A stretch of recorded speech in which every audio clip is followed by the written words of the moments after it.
আচ্ছা শোনো, আজকে অফিস শেষ করে আমি বাসায় চলে আসবো। কেন?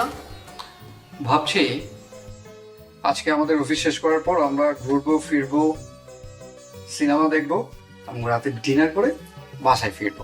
আহ, কি ভালোবাসা। ভালোবাসা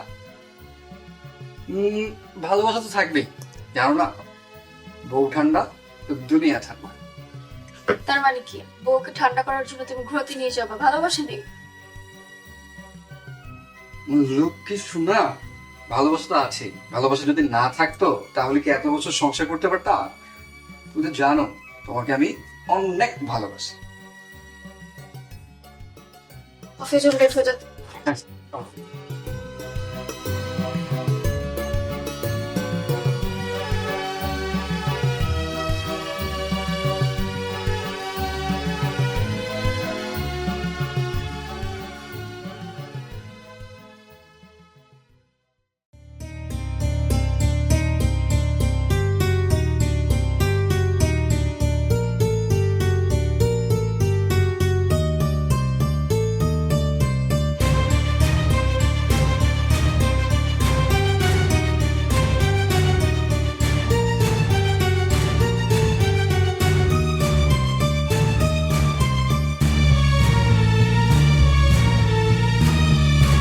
আপনি তো দিন দিন আরো সুন্দর হয়ে যাচ্ছে, গ্লেমারও বেড়ে যাচ্ছে।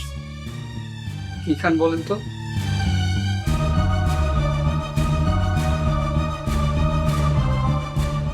চুলও কার্লি করেছেন,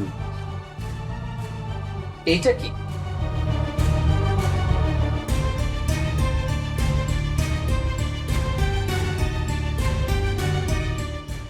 আপনি মনে হয় ভুলে যাচ্ছেন আপনার চাকরিটা আমার হাতে।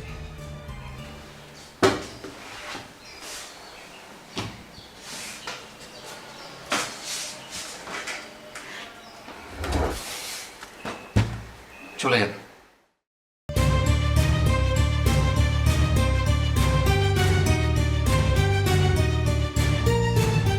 স্যার সিগনেচারটা আমার যখন সময় হবে তখন দেব। Out out.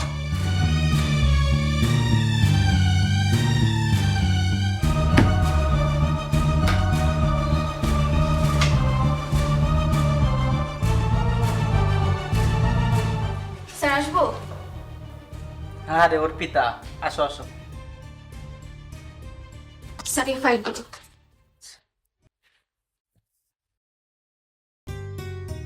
অর্পিতা, এটা কি? কোনটা স্যার? এই যে কোনটা? আরে এইটা। তুমি এদিকে আসো, কাছে আসো তুমি। আসো না, এদিকে আসো। এদিকে বসো, দেখো।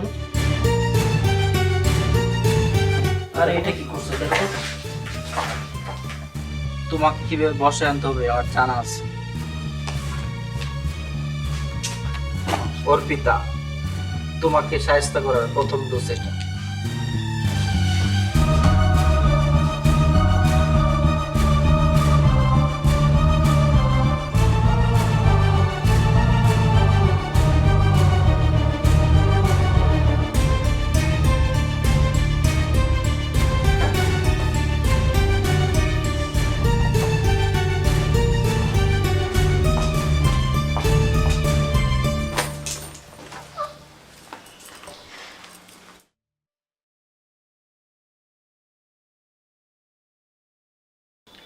কয়টা বাজে? তোমাকে না বলেছিলাম আজকে আমাদের অফিস ছুটির পর আমরা ঘুরতে যাব, ডিনারে যাব। কোথায় গিয়েছিল অফিস ছুটির পর? কোথায় গেছিলাম মানে? কোথাও যদি না যাও, তোমার অফিস ছুটি হয় 5টায়। এখন কয়টা বাজে? 7টা। অফিসে কাজ, তাই অফিস থেকে বেরোতে লেট হয়েছে। শোনো, আমি আর জবটা করব না। চাকরি করবে না মানে? আমি একটা জিজ্ঞেস করছি, তুমি আরেকটা বলছো। তোমার কি মনে হচ্ছে মিথ্যা বলছি? টপিক ঘোরানোর জন্য তুমি চাকরি করবে না বলছো কেন? বলা যাবে না। বলা যাবে না মানে?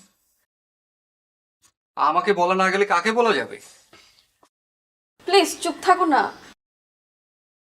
আমি জবটা করবো না মানে করবো না।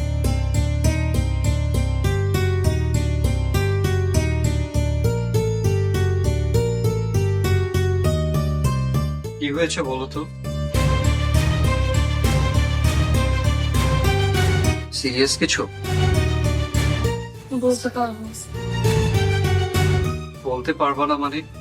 আমার তো টেনশন হচ্ছে। বলো না।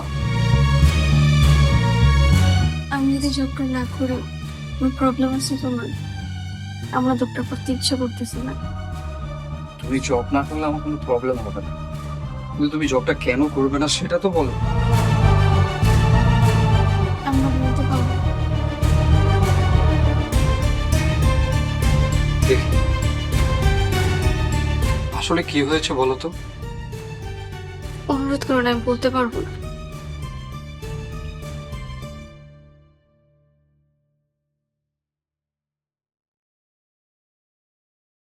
লক্ষ্মী সোনা, আমি কি তোমার পর?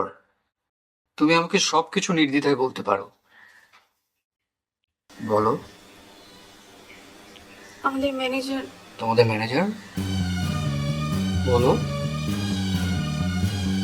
তোমাদের ম্যানেজার সে আমাকে তোমার সাথে কি? তোমার সাথে কি বলো? অনেকদিন অনেকদিন ধরে কি? সেক্সুয়ালি হ্যারাসমেন্ট করে আসছে। কি? তুমি আমাকে এতদিন বলো নাই কেন? আমি তো ভেবেছিলাম যে পাত্তা না দিলে, কিন্তু আজকে টাইম দিলে বেড়ে চলে গেছে। হারামজাদার বাচ্চা, সামান্য একটা ম্যানেজার হয়ে। এই, তুমি ওর বাসা চেনো? চলো। দাঁড়ান, কোথায় যাচ্ছেন? আপনি যার বিচার করতে যাচ্ছেন আপনিও তো তারই মতো। আপনিও তো আপনার অধীনস্থ মেয়েদের সেক্সুয়াল হ্যারাসমেন্ট করেন। আপনি করতে পারলে সে কেন করতে পারবে না? নাকি আপনার স্ত্রীর সাথে করেছে বলে আপনার গায়ে লেগেছে? এই যে গায়ে লাগাটাও কিন্তু সেসব মেয়েদের হাজবেন্ড, ভাই, বাবাদেরও লাগে। ওদের কথা বাদে দিলাম, যেসব মেয়েদের সাথে সেক্সুয়াল হ্যারাসমেন্ট করেন তাদের কেমন লাগে সেটা কি একবার ভেবে দেখেছেন? ভাবুন, একটু ভাবুন। না হলে আপনি যে পরিবেশ সৃষ্টি করছেন সেই পরিবেশে আপনার এই গাছের কেউ পড়বে, এটা স্বাভাবিক। কর্মস্থলে মেয়েদের সম্মান দিতে শিখুন, সুন্দর পরিবেশ তৈরিতে সহায়